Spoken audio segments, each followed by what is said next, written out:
लेकिन अगर इस परिस्थिति में आपकी तरह पत्रकार अगर राजेंद्र प्रसाद जी की बात करने आया है तो ये बेहद गौरव का विषय है और आपकी वजह से पत्रकारिता जिंदा है और जिंदा रहेगा। नहीं, कल तो विकास होगा तिथि की। हाँ, तो कल तो हम कह ही रहे हो जाएगा हैं, कल तो हम कह ही रहे हैं कि एक से एक सजावट वहां पहुंचेगा। अब भव्य स्वागत मतलब भव्य सजावट होगा और भव्य तरह से इतना शानदार वो लगेगा कि बाबू अभी हैं, लेकिन कल के बाद बाबू वहां नहीं दिखेंगे, ऐसा प्रतीत हो जाएगा आपको। पर्यटन के दृष्टिकोण से भी देखें तो जीरादेई एक अति महत्वपूर्ण स्थल है। बिल्कुल। यहाँ भी लोग नेट पे सर्च मारते हैं, पूछते हैं कि आप सिवान से हैं तो जीरादेई कैसा है, क्या है, आपसे भी लोग पूछते होंगे। को ये इस बात का अफसोस और मलाल रहता है कि अगर कोई पूछता है कि बाबू के घर जाना है तो, और कोई कहता है कि बाबू के घर हम गए थे, लेकिन वैसा कुछ नहीं है जो मतलब जाके, जैसे पोरबंदर का एग्जाम्पल दिया जाए, महात्मा गांधी का जन्म हुआ था वहां पे, उसको पर्यटन घोषित कर दिया गया। नेहरू जी का इलाहाबाद में जन्म हुआ, उसको पर्यटन घोषित कर दिया गया। क्यों नहीं? फिर जीरादेई आखिर क्यों राजनीतिक शिकार हो गया है? अगर हमको जीरादेई जाना होगा तो सड़क भी उतना बेहतर नहीं है बाबू के घर तक जाने का। कल तो विकास हो जाएगा जीरादेई का। हाँ, कल सजा दिया जाएगा। यहाँ भी गोपालगंज भी नीतीश कुमार अगर चले जाते हैं ना गोपालगंज, तो समझ लीजिए कि गोपालगंज में टेंट लगा दिया जाता है कि एक साइड और दूसरा साइड मतलब कचरा उनको ना दिखे, सिर्फ सजाया हुआ रास्ता दिखे। लेकिन फिर भी इस भूमि पे पहुंचने के बाद सिर्फ मल्यार्पण कर देना ही उनका दायित्व तो नहीं बनता है। उनका यह भी दायित्व तो बनता है कि इस क्रांतिकारी भूमि को, इस ऐतिहासिक भूमि को एक बेहतर दिशा दिया जाए। नमस्कार। कल देश के प्रथम राष्ट्रपति देश रत्न डॉक्टर राजेंद्र प्रसाद जी की जयंती है। देश के लिए देश रत्न और गांव के लिए बाबू के नाम से विख्यात राजेंद्र बाबू की जन्म भूमि जीरादेई में आज मैं मौजूद हूँ। मैं जीरादेई में आया था, कल जयंती है और जयंती के अवसर पर कुछ देखने, कुछ लोगों से बातचीत करने, जीरादेई को किस चीज़ की ज़रूरत है, किस चीज़ों की पूर्ति हुई, किन चीज़ों की पूर्ति नहीं हुई, इन तमाम चीज़ों पे घूम करके लोगों से बातचीत कर रहा था। बाबू के हवेली का अवलोकन कर रहा था, एक एक चीज़ों को बड़ी बारीकी से देख रहा था। तब तक संजोग कहिए कि आज मेरी मुलाकात एक बार पुनः हुंकार दल के अध्यक्ष और युवा क्रांतिकारी विपुल कुमार चौबे जी से हो गई। विपुल कुमार चौबे को आप बढ़िया से जानते होंगे, जो समाज के तमाम कुरीतियों, शोषितों, पीड़ितों और दलितों की आवाज बन के आज यह नौजवान खड़ा है। दुर्भाग्य कहिए या संजोग कहिए इस जिले का कि बाबू के घर की दुर्दशा को देखने के लिए इनको भी सूचना मिली थी कि बाबू के घर को आज जितना विकसित होना चाहिए था उतना नहीं हुआ है। विपुल कुमार चौबे जी भी आज आए थे और इनसे मुलाकात हो गई है। इनको भी बड़ी गलानी है, बड़ा दुख है, बहुत अफसोस व्यक्त कर रहे हैं। इनका भी कहना है कि बाबू को जो आज सम्मान मिलना चाहिए, जितना उनके जन्मभूमि पर विकास के कार्यों को कराना चाहिए, उन तमाम चीज़ों से आज बाबू का यह हवेली, बाबू का यह घर अछूता रह गया है। विपुल जी मेरे साथ मौजूद हैं, इनसे बात करेंगे और बाबू की हवेली की दुर्दशा पर चर्चा करेंगे। बहुत बहुत स्वागत है आपका। आज एक बार पुनः आपसे मुलाकात हो गई। जी भैया, बहुत बहुत धन्यवाद। आप कहाँ से दौड़ के आ गई इधर? बस अब लगा कि पूरे देश के लिए राष्ट्रपति और गांव के लिए बाबू, तो उनका स्थान कैसा है और उनकी परिभाषा कैसी होनी चाहिए, ये हम कल बाबू की जयंती है और तमाम लोग आज ही से आ रहे हैं, जा रहे हैं। फिर कल भीड़ लगेगी, लाल पीली बत्तियों की कतार लग जाएगी, तमाम वीआईपी जाएंगे, मल्यार्पण करेंगे और एक बार पुनः मीडिया वाले माइक लगाएंगे मुंह के सामने और घुसने की और आश्वासनों की बौछार हो जाएगी। फिर लोग चले जाएंगे, शाम ढलेगी, फिर बाबू की हवेली अंधेरों में गोते लगाने पर विवश हो जाएगी। ये शुरू से ही इसका इतिहास रहा है उस भूमि का। सरदार वल्लभ भाई पटेल, महात्मा गांधी, सरोजनी नायडू और तमाम देश के धरोहर उस जगह पे पहुंचे हैं। एक एक दो महीना बाबू से वार्तालाप किए हैं। देश को कैसे बेहतर दिशा में ले जाया जाए, संविधान में कितनी क्या परिवर्तन होनी चाहिए, इन तमाम मुद्दों पे देश के गांधी जी भी लंबे समय तक यहाँ बिल्कुल और भारत माता को आजादी की जंजीरों से कैसे मुक्त करना है, इन तमाम बिंदुओं पे बाबू के साथ लंबे समय तक गांधी जी रह के यहाँ चर्चा किए। सरदार वल्लभ भाई पटेल सरीखे लोग यहाँ आकर के बैठे रहे, लंबे समय तक रहे। पूस की रात में तमाम लोग अपने अपने घरों में रेशमी रजाइयों में लिपटे रहते थे, लेकिन सरदार पटेल और बापू एक साथ बैठ करके बाबू के साथ यहाँ चर्चा करते रहे। आज उसी स्थली को आप देख रहे हैं कितनी वीरान पड़ी हुई है, न बिजली की व्यवस्था है, न शुद्ध जल की व्यवस्था है।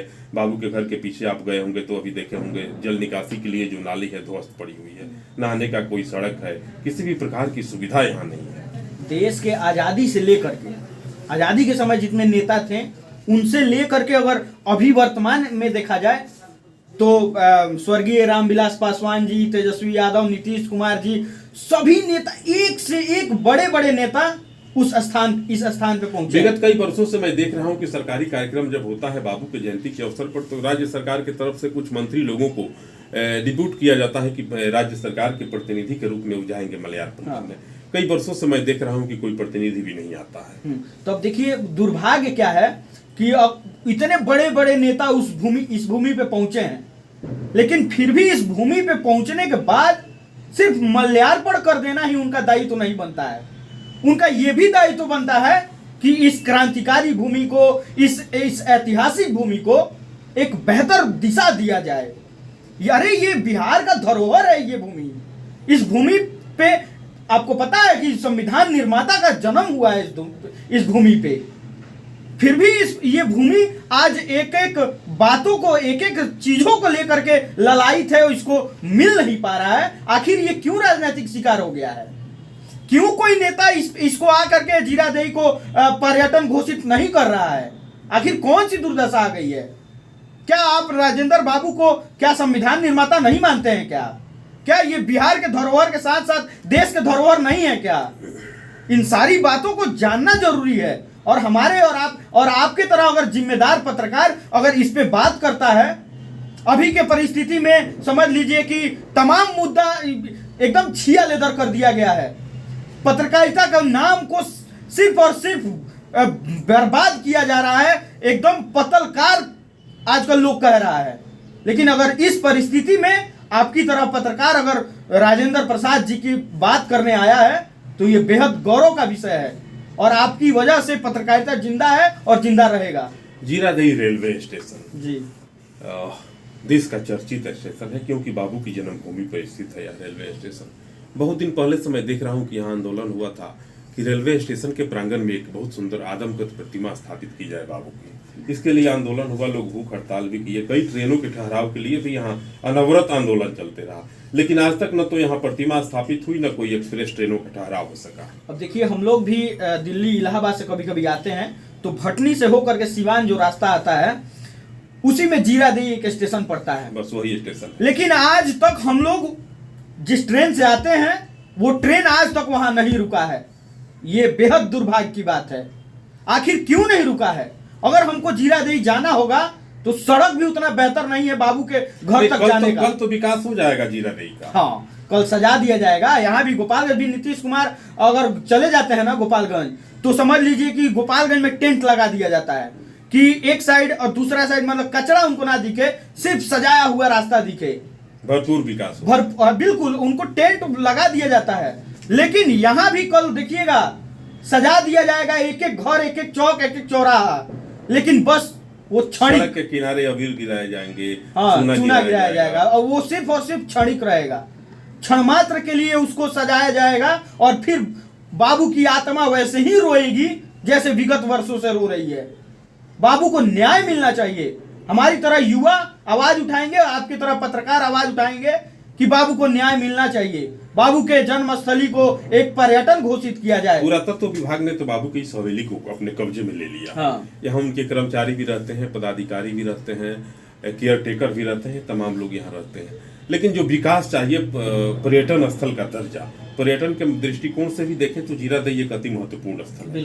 यहाँ भी लोग नेट पे सर्च मारते हैं, पूछते हैं कि आप सिवान से हैं तो जीरादेई कैसा है, क्या है, आपसे भी लोग पूछते होंगे। लेकिन कैसे आप बताते हैं लोगों से कि जीरादेई की यह दशा है? कह पाते हैं आप कि जीरादेई मेरे क्षेत्र का है और बाबू मेरे गाँव के थे, मेरे जिले के थे? कैसे बताएंगे आप? विकास से तो बहुत दूर है। लोग आएंगे, देखेंगे कि आज इतना उपेक्षित है जीरादेई, तो क्या कहेंगे? क्या बताते हैं आप लोगों को? देखिए सबसे बड़ी बात है कि हम लोगों को ये गर्व का विषय है हम लोगों के लिए, और हमको खासकर गर्व होता है कि बाबू हमारे क्षेत्र से हैं, हमारे गांव से हैं। लेकिन कहीं ना कहीं हमको ये इस बात का अफसोस और मलाल रहता है कि अगर कोई पूछता है कि बाबू के घर जाना है तो, और कोई कहता है कि बाबू के घर हम गए थे, लेकिन वैसा कुछ नहीं है जो मतलब जाके, जैसे पोरबंदर का एग्जाम्पल दिया जाए, महात्मा गांधी का जन्म हुआ था वहां पे, उसको पर्यटन घोषित कर दिया गया। नेहरू जी का इलाहाबाद में जन्म हुआ, उसको पर्यटन घोषित कर दिया गया। क्यों नहीं? फिर जीरादेई आखिर क्यों राजनीतिक शिकार हो गया है? आखिर जीरादेई किस चीज के लिए इतना बदतर स्थिति में है, बताइए ना हमको। इन तमाम बातों को पूरे युवाओं को सोचना चाहिए कि धीरे धीरे अगर आप आवाज ऐसे ही नहीं उठाइएगा तो आपकी धरोहरों को ऐसे ही खत्म कर दिया जाएगा और फिर कुछ नहीं बचेगा। अब समझ लीजिए कि राजेंद्र बाबू पूरे बिहार के लिए धरोहर हैं, तो बचाना जरूरी है, उनका अस्तित्व उनका बचाना जरूरी है। जीरादेई पर जब चर्चा होती है तो विकास की बहुत सारी बातें होती हैं, नेता आते हैं, घोषणा करते हैं। कल भी आज सुबह से मैं यहाँ घूम रहा हूँ, लोगों का कहना है कि कल भी बहुत सारे लोग आएंगे, कोई मैट बिछवाएगा, कोई कालीन बिछाएगा, कोई बिजली टंगवाएगा, कोई अस्पताल का भवन बनवाएगा और शाम तक तमाम जो है लोग अपने अपने घरों को चले जाएंगे, फिर यथावत स्थिति रह जाएगी। अब देखिए, ये हम लोगों के लिए बेहद दुख की बात है। हम एक रिपोर्ट पढ़ रहे थे, उसमें हमको मिला कि सिवान के कोई सांसद हैं, उन्होंने जीरादेई को गोद लिया था। अब देखिए, वो गोद लिए थे किसी बच्चे को, मान लीजिए जीरादेई एक बच्चा है, उसको गोद वो लिए सांसद जी, लेकिन आज भी वो बच्चा ठीक से चला नहीं, पलने से बाहर नहीं आ पाया है वो बच्चा। आखिर किस बात की कमी रह गई है? आखिर कौन सी दिक्कतें हैं जिससे आज तक जीरादेई को विकासशील नहीं बनाया गया है? क्यों आज वो सांसद जो बच्चे को अडॉप्ट किए थे, वो बच्चा आज तक पलने से बाहर नहीं आ पाया है? ये हम लोगों को क्या मांग करेंगे आप राज्य की सरकार से और केंद्र की सरकार से जीरादेई को लेकर के, विशेष करके बाबू की इस हवेली को लेकर के? हाथ जोड़ के निवेदन करेंगे बिहार सरकार से, देश के जितने भी दिल्ली में मंत्री लोग, प्रधानमंत्री जी लोग, सब लोग बैठा है, उन सभी से निवेदन करेंगे कि जीरादेई को पर्यटन घोषित करिए। जो स्टेशन है उस पे बेहतर उसको स्टेशन बनाया जाए, भव्य स्टेशन बनवाइए। जैसे मोदी जी वाराणसी में जाके देखिए मड़ुआडीह स्टेशन को कितना भव्य बनाया है, तो वो गौरव का विषय है, इसको भी यार बनवाया जाए। ये बनेगा तो बिहार का नाम होगा और यहाँ पे जो मूर्ति है उनका स्थापित कराया जाए। और हमको लगता है कि ट्रेनों की ठहराव नहीं होती है जीरादेई। हाँ बिल्कुल, तो इसमें भी काम करने की जरूरत है। जो भी ट्रेनें गुजर रही है तो कम से कम वहां रुक करके। आपको लगता है कि जीरादेई की भूमि विकास के लिए अब आंदोलन की बाट जो हो रही है? बिल्कुल एकदम जो हो रही है, लेकिन अभी हम लोग मीडिया के माध्यम से आवाज पहुंचाएंगे सरकार तक। अगर नहीं होगा तो फिर अगला जब तिथि आएगा तो हम लोग नहीं, कल तो विकास होगा, तिथि की तो कल तो हम कह ही रहे हैं, हो जाएगा कल तो हम कह ही रहे हैं कि एक से एक सजावट वहां पहुंचेगा। अब भव्य स्वागत, मतलब भव्य सजावट होगा और भव्य तरह से इतना शानदार वो लगेगा कि बाबू अभी हैं, लेकिन कल के बाद बाबू वहां नहीं दिखेंगे, ऐसा प्रतीत हो जाएगा आपको। जीरादेई और जीरादेई की पावन पवित्र भूमि पर विपुल कुमार चौबे से आज मैं बात कर रहा था। बाबू आज आखिर अपने ही घर में उपेक्षित क्यों है? जिस ढंग से जीरादेई को आज विकसित होना चाहिए वैसा जीरादेई दिखता नहीं है। जीरादेई पूरे विश्व में एक चर्चित जगह है, जो देश के संविधान निर्माता और देश के प्रथम राष्ट्रपति जैसे एक लाल को अपने भूमि पे अवतरित किया। ये वही जीरादेई है जिस जीरादेई पे देश के प्रथम राष्ट्रपति राजेंद्र बाबू जब आते थे तो स्टेशन से या सिवान से वे पैदल अपने घर जाते थे, राष्ट्रपति होने के बावजूद भी। उनका जब लोग पूछते थे कि बाबू आप राष्ट्रपति हैं और पैदल जाते हैं, उनकी सिक्योरिटी के पदाधिकारियों को बड़ी परेशानी होती थी। लेकिन बाबू से जब भी कोई कहता था कि सर गाड़ी से चला जाए, बापू कहते थे कि नहीं, मैं देश के लिए राष्ट्रपति हूँ और गांव के लोगों के लिए छोटा सा बच्चा था तो बापू हूँ। कभी भी बाबू स्टेशन से अपने घर तक इन्वेस्टर कार से नहीं गए, न उन्होंने कोई सवारी की व्यवस्था की। स्टेशन तक पैदल आते थे, बताओ राष्ट्रपति, पैदल आना और स्टेशन से पुनः पैदल जाना। तो ये अभी के नेता जो हैं उन लोगों को सीखने की जरूरत है। वो लोग पढ़े बाबू के बारे में कि बाबू कितनी महान हस्ती थे, और उतने महान होने के बाद भी उन्होंने अपने गांव का जो मिट्टी है उससे प्रेम नहीं छोड़ा। नहीं तो